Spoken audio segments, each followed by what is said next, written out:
Bismillahirrahmanirrahim. Assalamualaikum warahmatullahi wabarakatuh.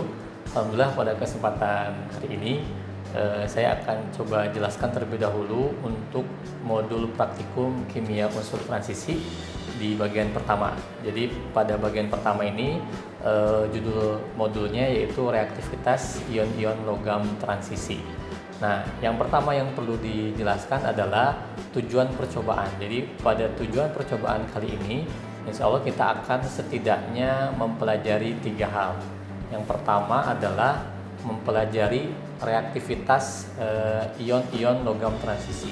Jadi kita seperti yang kita ketahui, suatu reaksi kimia itu bisa ditandai oleh misalnya munculnya endapan, perubahan warna dan seterusnya. Nah, itu kita akan melihat apakah logam-logam transisi itu akan bereaksi dengan asam, basa, ataupun garam dan yang lainnya.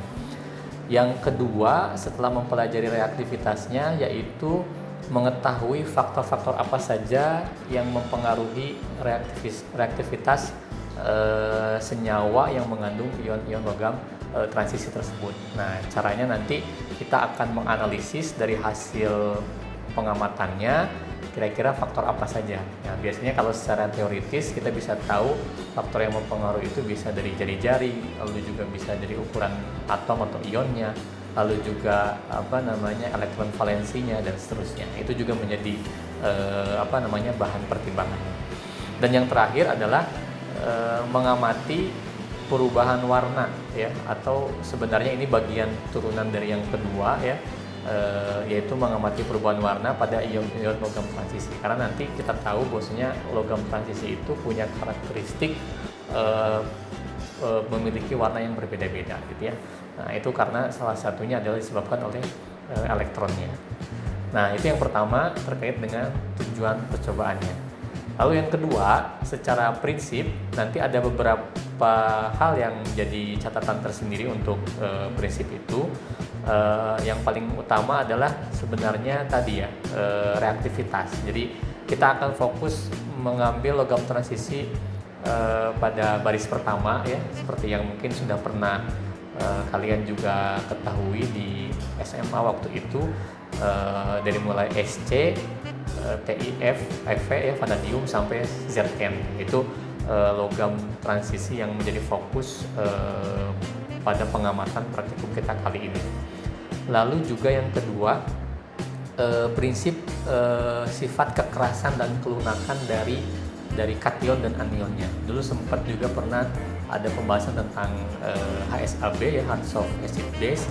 Nah, itu juga ada pengaruh terutama untuk ion kationnya atau ion positifnya. Itu termasuk mana apakah keras atau lunak, itu akan mempengaruhi juga reaktivitas. Lalu juga reaktivitas ion logam itu akan dipengaruhi oleh jari-jari ion, ya. Jari-jari ion, lalu konfigurasi elektron di orbital d-nya. Dan yang terakhir mungkin yang bisa saya tambahkan untuk prinsip ini, nah kita nanti akan menggunakan reagen yang mewakili asam, basa gitu ya, garam dan juga sifat-sifat lainnya. Nah, itu nanti coba kalian analisis kira-kira bagaimana reaktivitasnya terhadap ion-ion logam transisi tersebut. Saya kira itu beberapa hal sebagai pengantar awal untuk praktikum kita pada kesempatan kali ini. Mudah-mudahan nanti bisa mendapatkan pengetahuan baru terkait bagaimana cara menganalisis reaktivitas suatu ion logam transisi. Sementara itu dulu, nanti kita akan lanjutkan dengan alat dan bahan dan prosedur. Terima kasih. Alat yang akan digunakan: rak tabung reaksi dan tabung reaksi, pipet tetes, gelas ukur 10 ml, dan botol semprot. Bahan yang akan digunakan: MnSO4 1 molar, NiSO4 1 molar, CuSO4 1 molar, ZnSO4 1 molar, CuCl2 1 molar, Na2CO3 1 molar, NH4OH 1 molar, KSCN 2 molar, NaOH 2,85 molar, dan Aquades. Percobaan pertama. Ukur COCl2 dan ZnSO4 masing-masing sebanyak 2 ml menggunakan gelas ukur.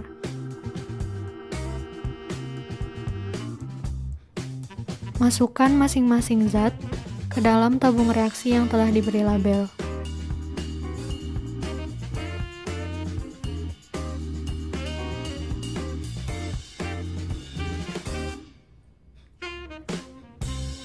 Tambahkan pereaksi NaOH hingga terjadi perubahan.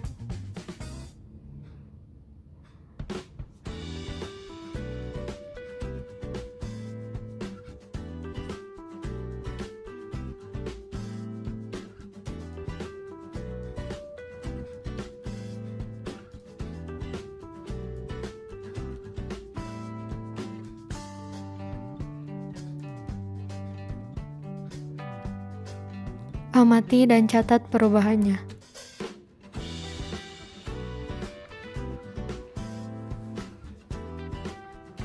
Percobaan kedua. Ukur CuSO4 dan MnSO4 masing-masing sebanyak 2 ml menggunakan gelas ukur.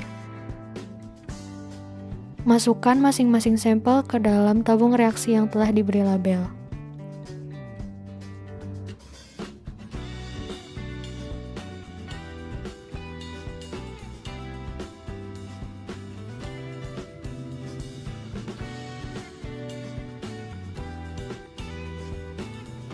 Tambahkan pereaksi KSCN hingga terjadi perubahan.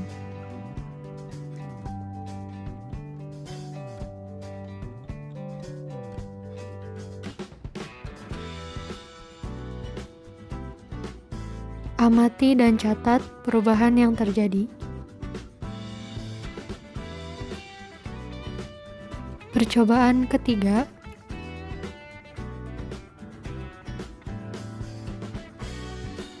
Ukur ZnSO4 dan COCl2 sebanyak 2 ml kemudian dimasukkan ke dalam tabung reaksi yang telah diberi label dan ditambah pereaksi NH4OH hingga terjadi perubahan.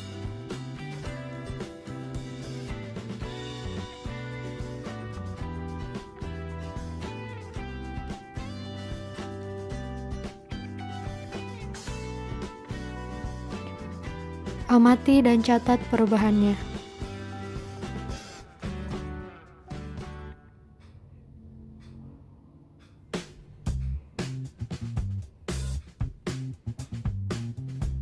Percobaan keempat.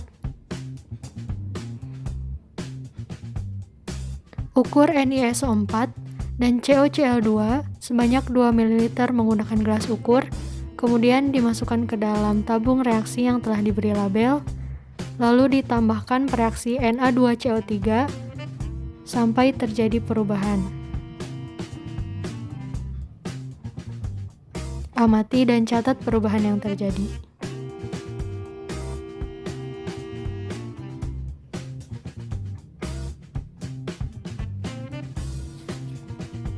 Zat-zat yang dihasilkan selama praktikum dikumpulkan dalam satu wadah.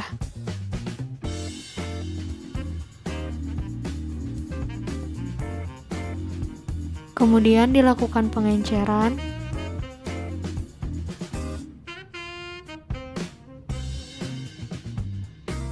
Setelah itu dibuang ke dalam tong bertuliskan limbah anorganik.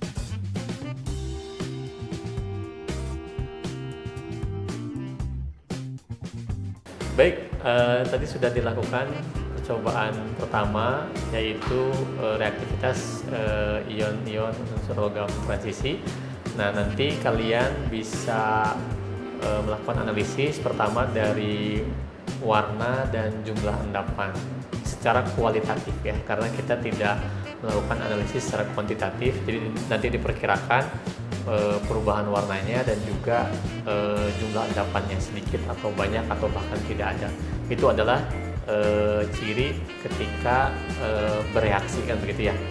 Lalu yang kedua, selain hasil pengamatannya mengamati warna dan endapan, juga nanti mereaksikan juga penting, karena reaksi dalam bagian percobaan kali ini adalah sebagai memprediksi ya, prediksi untuk menentukan apa hasil reaksinya. Jadi ketika itu bereaksi ditandakan dengan adanya perubahan warna dan munculnya endapan, lalu kalian prediksi produknya apa. Nah, itu bisa dilakukan dengan melakukan atau menuliskan persamaan reaksinya. Saya kira itu untuk percobaan pertama kali ini. Mudah-mudahan bisa diambil pengetahuan dan informasinya.